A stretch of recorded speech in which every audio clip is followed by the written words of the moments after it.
It's time for the Newsmaker Show on News Talk AM 1480 WLEA. Good morning, I'm Brian O'Neill, and glad to have on with us on this Super Tuesday Dr. Gary Ostrower, Alfred University. Dr. Ostrower, thanks for joining us. Well, good morning to you. Well, we wanted to get your take on the voting going on in southern states. Gary Ostrower, any thoughts or predictions for today? Brian, I am a historian. Okay, when it comes to predicting the future, I'm about as good as anyone else who's listening to this program, which means I'm about as bad as anyone listening to this program. I've been wrong many more times than I've been right, so I'm a little bit hesitant to predict. But I do have I have a couple thoughts. One is that I don't think that Donald Trump is going to become the Republican nominee. I think that the pressures, and it's not just establishment Republicans. I think the pressures are building up to such an extent that one way or another he is going to be denied that nomination. I'll come back in a few minutes and maybe talk a little bit about some of the technicalities that really in some ways aid him rather than would hurt him, because the Republicans after 2012 changed the nomination rules in such a way as to kind of front-load the whole system. And what I mean by front-load the system is that it makes it easier for someone to capture the nomination relatively early in the process rather than late. They didn't want to go through the kind of thing that happened back in 2012. Having said that, I think that people are underestimating how well Ted Cruz is going to do, and I think that people are underestimating the degree to which a large portion, a very, very substantial portion, even of the conservative Republican electorate, is having increasing doubts over Donald Trump, which have been, I think, in some ways either deepened by what happened this past weekend over the issue of the KKK. Gary, this is the most unusual election in modern times, and I think for several reasons. For one thing, so many candidates on the Republican side, and this is an unusual situation. You've got the conservative media working hard to discredit both candidates, both leading candidates from both parties, Hillary Clinton and Donald Trump, especially Trump. You get this from Glenn Beck, Fox News, Cal Thomas, National Review. They're going all out against Trump.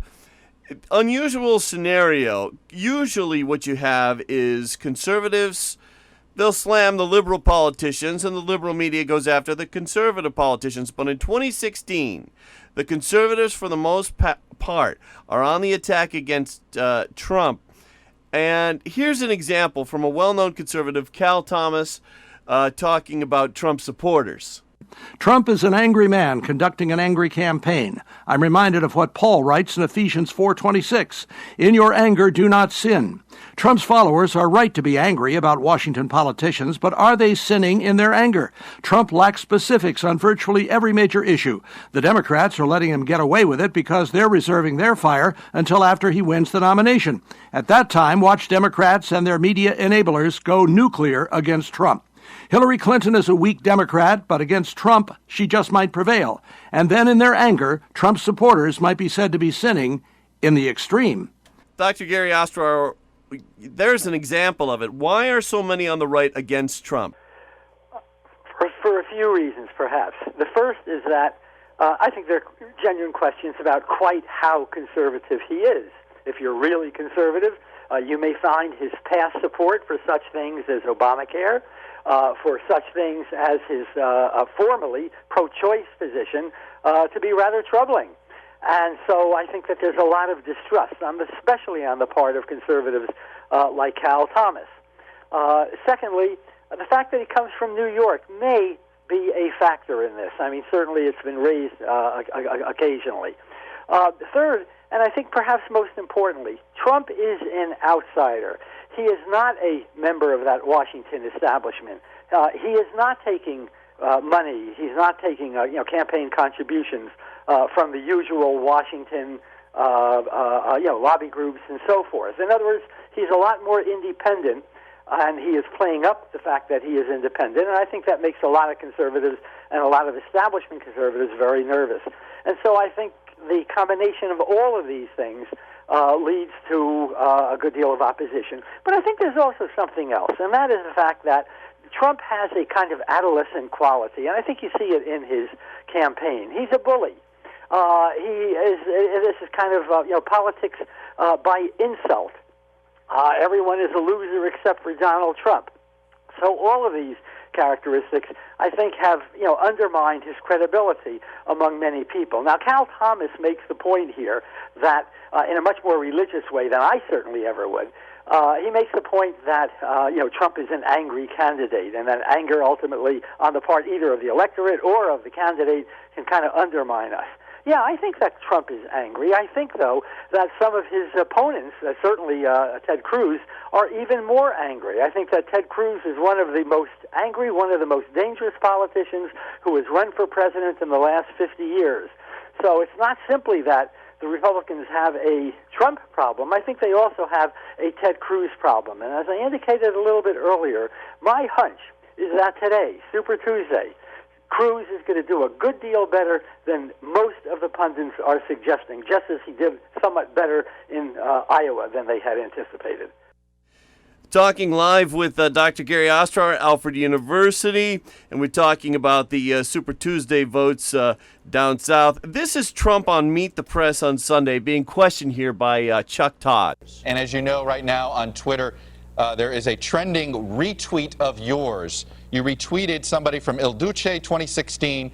It was a Mussolini quote, but you didn't know it was Mussolini when you retweeted it. It said, "It is better to live one day as a lion than 100 years as a sheep." That's a famous Mussolini quote. You retweeted it. Do you like the quote? Did you know it was Mussolini? It's okay to know it's Mussolini. Look, Mussolini was Mussolini. It's okay to. It's a very good quote. It's a very interesting quote, and I know it. I saw it. I saw what, and I know who said it. But what difference does it make whether it's Mussolini or somebody else? It's certainly a very interesting quote. Gary Ostrower. Well, I think it makes a lot of difference if it's Mussolini or not. The one thing I did not hear there is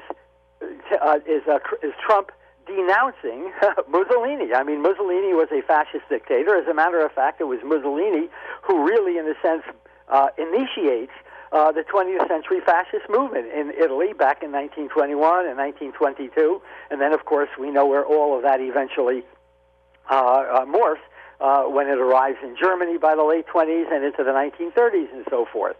So, yeah, I think that, one can take the quote out of context, and the words of the quote may or may not be, kind of attractive to some people. I'm sure they are. And one might not even know that it was by a fascist. But that he wouldn't take the opportunity to denounce that kind of fascism, that I find to be troubling. And it's not simply that. There have been other instances over the course of even just this entire campaign, over the course of the last 9 months, when white supremacists have been quoted as being, rather pro-Trump. Certainly David Duke, I think we all know, has already endorsed Trump. And over the course of the campaign, he has, in one way or another, simply ducked the opportunity to denounce white supremacists.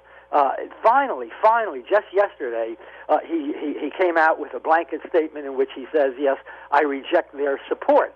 I am not a white supremacist. But that he hadn't done that over the course of the last 9 months, when given opportunities, plenty of opportunities, I think should trouble everyone. I'm not sure what's under the surface of Donald Trump, but I certainly wouldn't trust the man on that basis alone. Talking with Dr. Gary Ostrower from Alfred University on the Super Tuesday Newsmaker Show live. Gary, the Democrat frontrunner Hillary Clinton. Here's a segment of her speech from Saturday night in South Carolina. Let's break down the barriers that stop our children from getting the best possible start in life. We need to support great teachers and great schools in every zip code. Gary Ostrower, the first part of that I think was key, breaking down the barriers. Was that a slam on Trump? I don't know that it was a slam on Trump. The reason I say that is because Hillary Clinton has really been kind of arguing this since really last summer. And the degree to which I think that, Hillary Clinton has essentially marked out here a kind of centrist left program. And I think that she has been pushed a little bit further to the left, perhaps even than she would have wanted to go by the Sanders by the Sanders campaign. Having said that, I think that her her comments have been quite consistent. I think that this is fairly standard liberal stuff. She certainly is seeking the support of unions, to the extent that unions still have at least a little bit of political clout in the U.S., and not just unions, but public service unions. That includes, of course, the teachers, and I don't think that one should be surprised at all at what she says here. What I do find is that Hillary Clinton has been running a very, very, I think, a rather safe campaign, in the way that Trump, for instance, sooner or later, I think, is going to self-implode. I think that maybe he's doing that right now over the issue of the KKK. And I think that it's going to lead to a good deal of erosion of his support today, both for Ted Cruz as well as for Marco Rubio. Hillary Clinton has not. And if I can just point to what happened last weekend in South Carolina to make my point, Hillary Clinton in South Carolina got 87% of the African-American vote in South Carolina, those African-Americans who were Democrats who voted. 87%. That is astounding. And it's one of the reasons why she won that election. She won that primary so handily. The white voters, the Democratic white voters in South Carolina actually had a majority for Sanders, but it was not enough to overtake that huge Clinton lead among the African Americans. So, yeah, I think that Hillary is going to be running a fairly standard kind of left liberal campaign. She's not going to make mistakes. She's a very polished politician, and I think in some ways, against some of the disarray in the Republican Party, she's really looking better and better.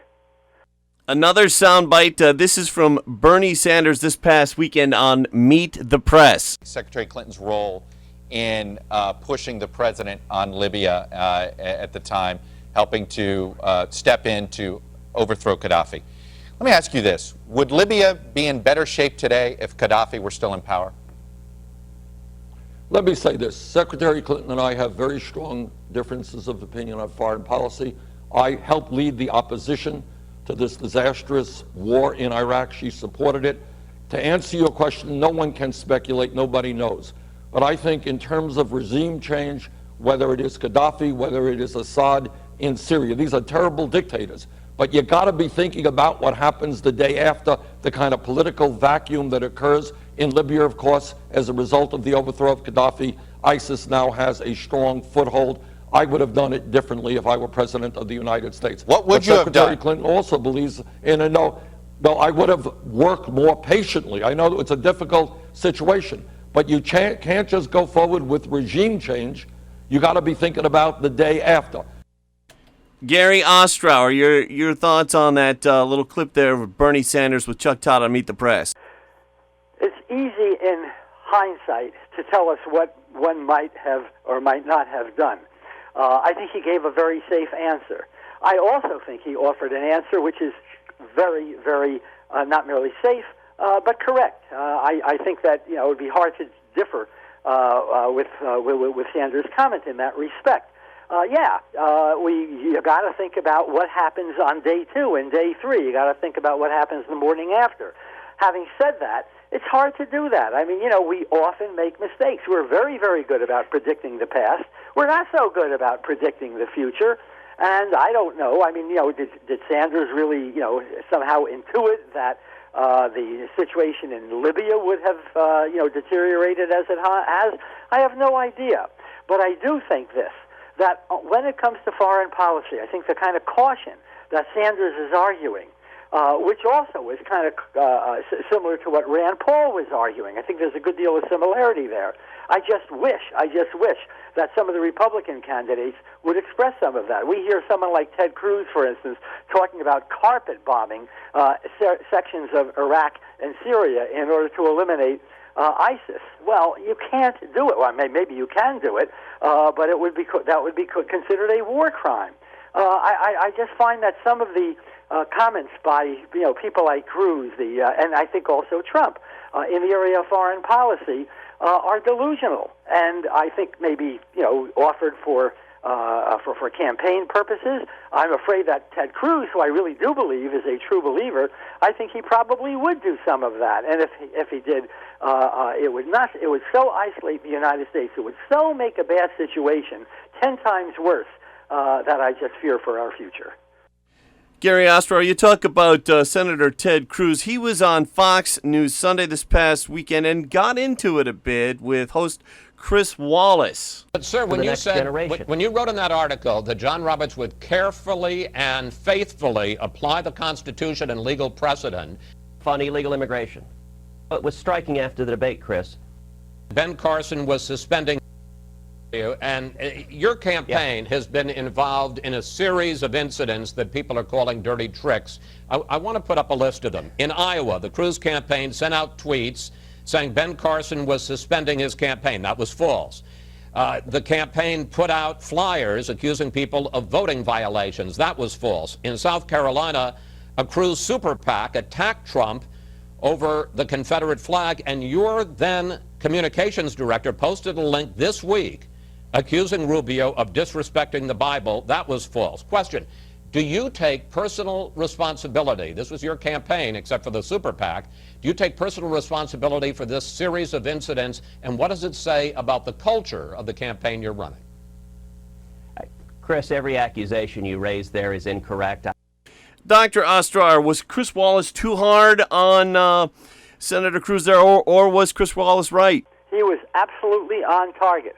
Ted Cruz is fundamentally dishonest, and it helps to explain why not one single member of the United States Senate, in which he serves, has come to his own defense. Not one single senator has endorsed Ted Cruz. Ted Cruz isn't simply disliked by senators in Washington, many of whom are perfectly respectable and decent human beings. He is detested by those people. He is not trusted by those people, nor should he be trusted by any of us. He just said to Chris Wallace that those charges are inaccurate. They are not inaccurate. We have plenty of evidence that he is guilty of exactly what he has been charged with. And as a matter of fact, the situation, I think the list of sins is even longer than that was offered by Chris Wallace. And let me give you one single little example, but I think in some ways a representative example of why so many people dislike and distrust Ted Cruz. Back in 1997, Ted Cruz was the solicitor in the state of Texas. And the solicitor is not simply a lawyer. He's the lawyer, the official lawyer for the state, who will argue before the state courts. And there was a case involving a fellow by the name of Haley, Michael Wayne Haley. It was a small-time case.